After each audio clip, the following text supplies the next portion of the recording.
Hey everybody, welcome to another edition of NoDQ&A video right here on NoDQ.com and wherever else you're watching this. I am the owner of NoDQ and Rift, here to answer your questions about WWE and maybe even a little bit of TNA, not so sure. But you can send questions as always to formspring.me/AaronRift, and if you got some TNA questions, go ahead and send them in. But for now, let's get to the questions that we do have. Hey Aaron, please answer this in your video. What do you think about John Cena versus The Rock at WrestleMania 29? For me personally, I would rather them do a rematch sooner if they're going to do a rematch. I think that as it is, they're dragging the Cena-Rock feud out too long. We already had to wait a year to see Rock versus Cena 1. And they're also doing it with Triple H and Undertaker and all that. They've been dragging out that whole storyline with Shawn Michaels now, too, for the past 4 years. So I would like to see John Cena versus The Rock at SummerSlam since I'm going to be there. And by the way, make sure you get your tickets now at Ticketmaster. Pre-sale code is WWE Fan or Slam for the Ticketmaster sale. But get your tickets for SummerSlam. Hopefully we'll get to see Cena versus The Rock. What I'd like to see is Cena and Rock at SummerSlam. And then I'd like to see The Rock against someone like maybe Randy Orton or CM Punk at WrestleMania 29. Just something different. So that's my personal preference. Hey Aaron, do you think that The Miz will be a surprise participant on Team Long and help his team win because it makes more sense since Big Johnny is underestimating him? I would rather see The Miz part of the GM match than see Miz interfere in Rock versus Cena, as I mentioned in the last video. They could do something big with The Miz by having him be the deciding factor in the GM match. He comes out and helps Laurinaitis win the match, and then Laurinaitis says, you know what, Miz, you helped me out big time, so I'm going to give you the opportunity that you've been waiting for. And from there, The Miz can get his big push again. I'd like to see something like that. Do you think the WWE should have an off-season? It would give a breath of fresh air to the wrestlers and staff to spend time with their families and to get away from the business. It would also help eliminate boring time during stories for promos and matches. I don't see an off-season happening. WWE has been doing their business model year-round for how many years now? I mean, since the beginning. They're not gonna make a drastic change to their business model.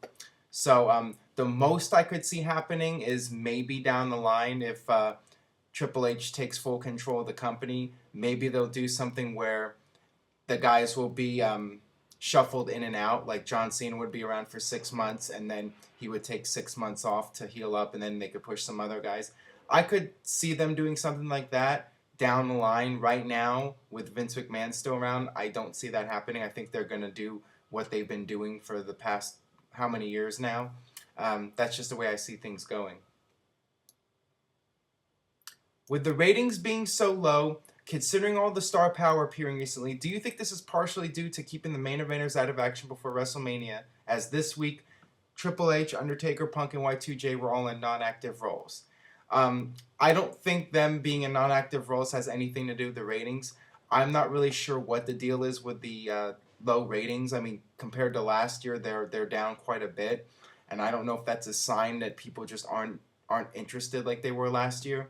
Has the interest in The Rock faded already? I don't know. It's going to be very interesting to see how the WrestleMania buy rate turns out. I mean, their goal is to break the record. I don't think that's going to happen. I think the record is 1.3 million. I think that was WrestleMania 23 with Donald Trump.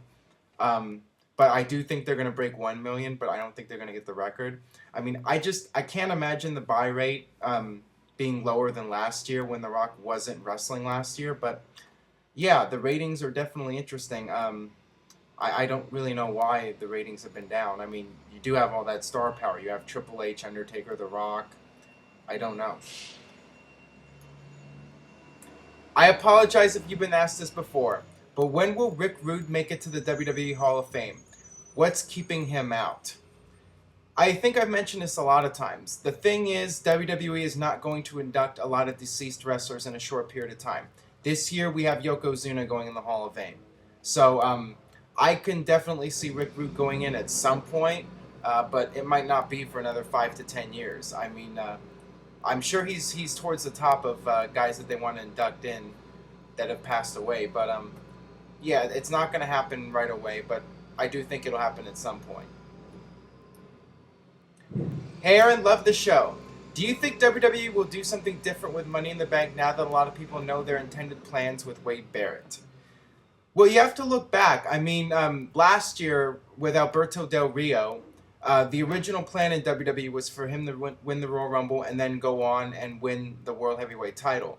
And I think the original plan was for him to win it at WrestleMania, actually. But then they postponed it, and then he was going to win it, and then they postponed it again. And finally, he ended up getting the title at SummerSlam after cashing in Money in the Bank. So just because there's news out that WWE wants to push Wade Barrett, I don't think they're going to change plans in that regard. I think that SummerSlam is far enough away from now where I think a lot of fans will kind of forget about it a little bit, and then Wade Barrett will come back and WWE will do their big push with him. So I don't think they're going to change plans with him. I still think they have big ideas with him, and they want to try to push him as the next monster heel, something that we've talked about before on NoDQ&A video.